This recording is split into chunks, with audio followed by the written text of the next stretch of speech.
If you ever felt like your dolphin kick is hopeless because you're not flexible, you're not alone. Most adult swimmers struggle with their ankle mobility and have been led to believe that means they will never be fast underwater. But here's the truth. Flexibility helps, but there is no reason to believe you must become a contortionist artist in your ankles to develop some speed. Other aspects of the dolphin kick are much more important. I am Eetu Karvonen, a swimming coach with over 20 years of experience working with swimmers of all ages and levels, and today I'll show you how to build a powerful dolphin kick even if your ankles are not naturally bendy, by focusing on techniques that actually matter. But before we dive in, if you are the sort of swimmer who likes to dive deep into both swimming skills and training, I have a free ebook called Principles of Master Swimming that you can download for free from the link in the description. And now let's start with the underwaters.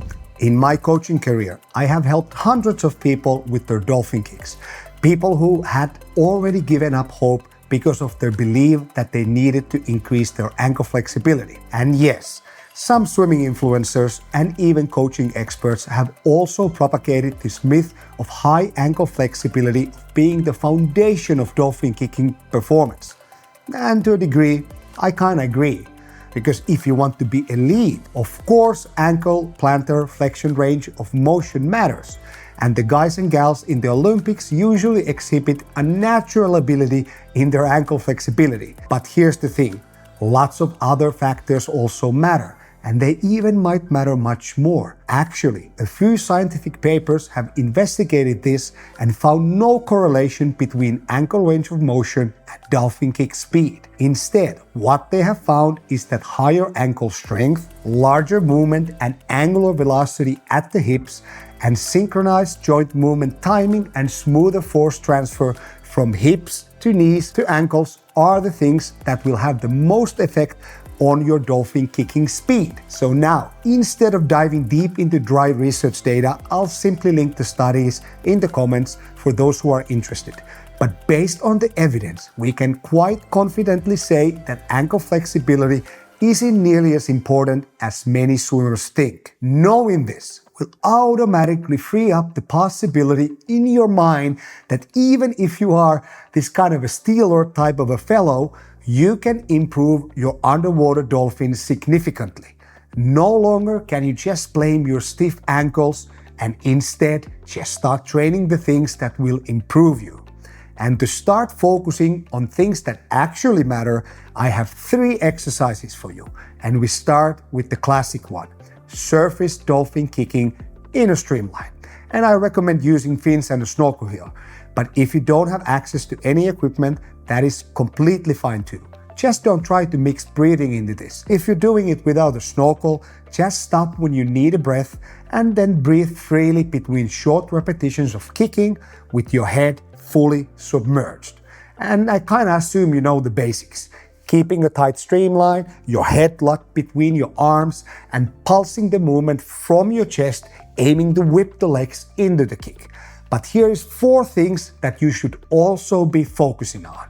First one, hand and chest movement. When you're starting to kick, feel how you are in a fully horizontal streamline on top of the water. And now, as you start to prepare for the first kick, lift your fingers up and forward, allowing a very slight bend in your wrist. Feel how this kind of suggests pressing your chest down into the water. And that 1-inch movement at the fingers waves into your chest and becomes 4 inches of movement, which then further presses the hips down about 8 inches. And while you are pressing the chest down, lift the legs up to the surface so that your toes are slightly breaking the surface, and aim to do this lift with as straight legs as possible. And at the end of this movement sequence, you should be bent like a banana and feel this elastic stretch all through your anterior body. So you're like a loaded spring ready to snap into action. And now comes the most important phase. Start the down kick from your fingers. But instead of letting them dive under the water, stop and straighten the movement right when your hands drop into the water. And let this halting of the movement be mirrored by your chest and your hips pushing up. So instead of letting your upper back and hips to pop out of the water, only let these segments come back to horizontal. Now, the goal is to channel all that potential energy into your legs as they initiate the down kick. So drive your knees downward while keeping your feet near the surface. Then at the right moment, unleash an aggressive down kick. And yes, the power comes from extending the knees. Your upper body's job is to generate kinetic energy without letting it leak into these unnecessary up and down movements. Instead, you want that energy to travel cleanly down the kinetic chains into your knees, like a whip that's rolled slightly upward and then snapped back down, sending a wave of force to its very tip. And that's how you generate power. It comes from the movement of the thighs and shins. As you become more efficient with the motion, you should start playing around with the amplitude. The goal is to enclose as much energy to as little body undulation as possible, because the movement of the body will cause more drag, but you still need it to generate power into the kick. So it's kind of a game of compromises, and you need to find the right ranges of motion for you. And once you got the down kick in place, our next exercise deals with the continuity of the undulation, and we do this by performing butterfly kicking on your side. Now, we could just do it underwater in a streamline, but unless you possess absolutely elite fitness levels, you probably won't get enough repetitions before fatigue hits you.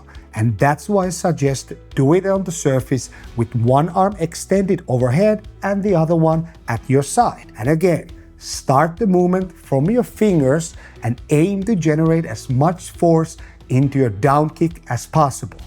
But since you are now getting equal amount of drag to both directions of movement, you can put all your effort into recovering your legs back up or to the dorsal, meaning backside of your body. So as you fully extend your knees and ankles at the end of the down kick to the front side of your body, immediately start the process of loading the legs towards the backside to get another down kick in. And here's where that ankle strength comes into play. Once you extend the knees and apply maximal power with the feet relaxed, and then aggressively reverse the movement by extending the hip to get the feet back, the ankles tend to dorsiflex or bend the toes towards the shins. And this exposes the top part of your feet to the incoming water flow, slowing you down considerably. So instead of letting go and letting the ankles bend, resist the movement and aim to kick backwards while keeping the toes pointed. And this feels like holding the water constantly with your feet and never fully letting go of the connection you have on the water with both the front and the backside of your feet. And this requires quite a high tempo that is driven by your upper body. So you got to work tirelessly, waving up, waving down, all with maximal intention and power production. And now you dialed in your force production, minimized drag, and locked in your tempo. And it's time to put it all together with vertical kicking, but done differently than you're used to. Because we do it in a tight streamline, going absolutely all out, but only for as long as you can maintain your height above the water. So if you can keep the top of your chest above the surface for 3 seconds, then 3-second repetition it is. Then you rest, you recover, and you repeat until it becomes 4 seconds, then 5. And over the weeks and months, you'll start to see your lower chest breaking the surface, which is a clear sign that your power output is improving. And let's be honest here, most of you will need fins at first, and that's completely okay. We all have to start somewhere, and fins give you the extra propulsion needed to get into the right position and feel what full height means. And once you're consistently holding yourself at a target height with the fins, slowly start weaning off. Switch to smaller fins, reduce the number of fin-assisted reps, or alternate between fins and no fins in your sets. Over time, your raw power without the fins will rise to meet the challenge. Now, it is possible to show all the outward signs of improvement here, staying afloat and moving your legs really fast, but still be training the wrong thing. If you're just bending your knees back and forth at a high tempo, you might keep yourself above the water for a few seconds, but you'll never make real progress in the height you can achieve.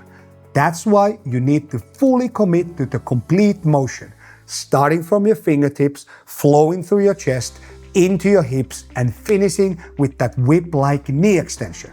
Only then you begin to build true power. And over the coming weeks and months, that power will show in how high you rise above the surface. These exercises also expose you to a range of energetic demands. Surface dolphin kicking in a streamline is ideal for low-effort, distance-based work. By simply letting the natural flow of the movement carry you forward, you can rack up massive amounts of focused repetitions.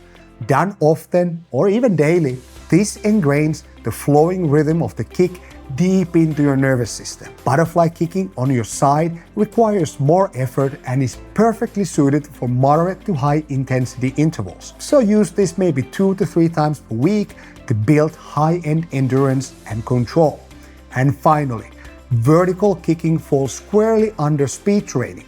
Each repetition should last no more than 10 seconds and performed at absolute maximum effort. Full recoveries are essential and you should cap the set at around 8 reps. Any more and you're no longer training the explosive power needed for race quality underwater kicks. So depending on your broader training plan, you can structure specific phases focused on 1 or 2 of these exercises. Surface dolphins to build low-level endurance, side kicking for aerobic power, and vertical kicking for sprint-specific speed. Or for more advanced swimmers, blend all 3 across the training week. How you organize it depends on your current level and goals. But one thing is non-negotiable. After any of these drills, immediately follow them up with focused underwater dolphin kicking.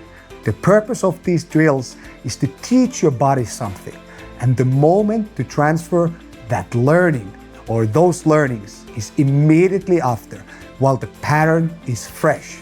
So whether fast or slow, it doesn't matter much.